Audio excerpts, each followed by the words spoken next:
Hello, everybody. Welcome to episode 173 of Optimal Living Advice, the podcast where I take any questions you might have about the many struggles of life and get them answered for you here on the show.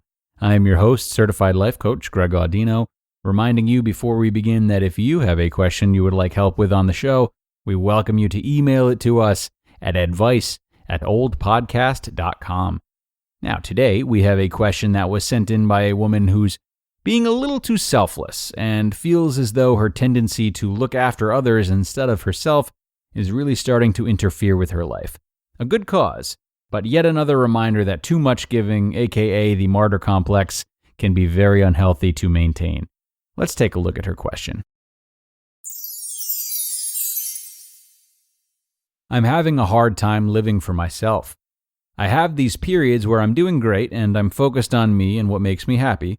Then, slowly, I fall back to worrying about everyone else. It's not as bad as before, but I'm still struggling to fully let go and live for me. All right, there we have it. Thank you, Asker, for sending this one in. My response is going to require you to further explore these trends that you've noticed. It's pretty awesome that you're able to see these phases where you go in and out. And to me, a lot of your answers are going to lie within said phases. So first off, you talk about the periods when you're doing great, focused on you, what makes you happy. Awesome. You've described those feelings, the inner life during those times. What actions are causing them? What does your outer life look like in those times? And what positive actions are you taking that cause those good feelings? Are you sleeping in a little bit? Are you not blowing off time to hang out with your friends? Are you exercising more? If you can document and pinpoint what your thoughts and actions look like during the good times, and more specifically, the thoughts and actions that you have control of, these high points will feel less elusive, which is what you want. You can work a little extra to exercise for just a half hour when you find yourself feeling as though there isn't enough time to. Keep the actions alive, and you'll be more apt to keeping the positive feelings alive.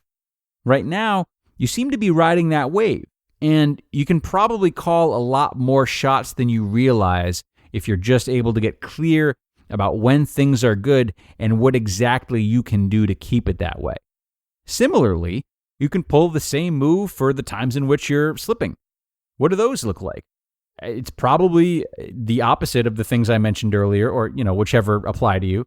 So for my examples, it would be sleeping less so as to make more time to take care of others, not making time for friends, and not making time for exercise. So look for the triggers. Maybe for some reason they're more clear to you in bad times than good.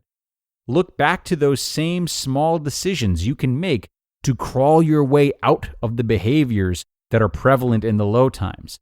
Even making minuscule efforts to shift back into the right behaviors will go a long way, because you'll get into the habit of thinking them through and reminded of the fact that you don't need to just be swept helplessly between good and bad. This will reinstate a sense of control over time. Now, with all that being said, this tendency to live for others obviously comes from somewhere, and I don't have nearly enough time or information to help you understand where it comes from. I recommend you explore that with the help of a therapist. But in the meantime, it's also crucial to remember that there is still value in worrying for others. As I've said before on the show, all of our traits come with good and bad, making it very hard to tell sometimes the difference between which attributes are preferable and which are not. The best parts of us can also make for the worst parts of us, and vice versa. For you, the extent to which you worry about everyone else would not be so extreme if you were a less compassionate person. And compassion is often regarded as a good thing. What this means is that even though you've recognized living too much for others as something that harms you, it's important to not be so extreme as to write it off completely.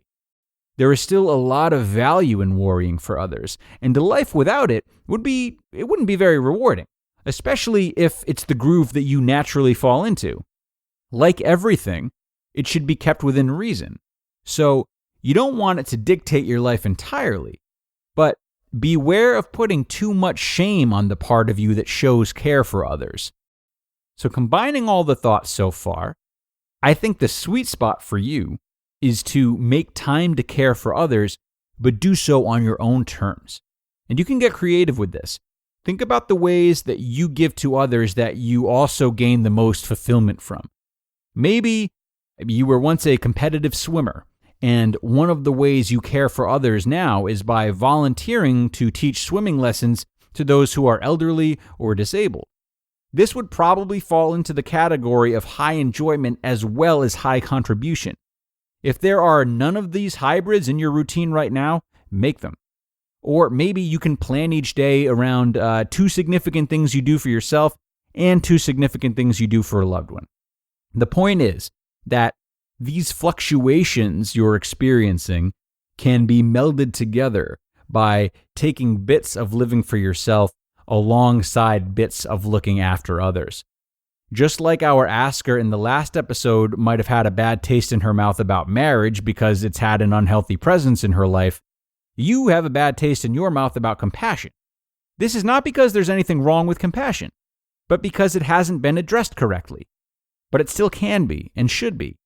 As I've said a million times, the more you take care of yourself, the better you'll be able to take care of others, both in quality and quantity. So, identify the exact looks of the high and low points you experience. Make the extra effort to prioritize that which fills your day during the good times, and give to others in a way that works alongside that, not instead of it. Thank you once again, Asker, for trusting us with this question. Hopefully the answer did not disappoint you and that you have some ideas now as to how you can wrangle these seemingly unwranglable ups and downs that you are experiencing. As I briefly mentioned, it would probably be in your best interest to look into avenues to understand where this urge to give so much to others comes from. That will also be something that I imagine will help you to find comfort with not removing it from your life, but rather putting a leash on it.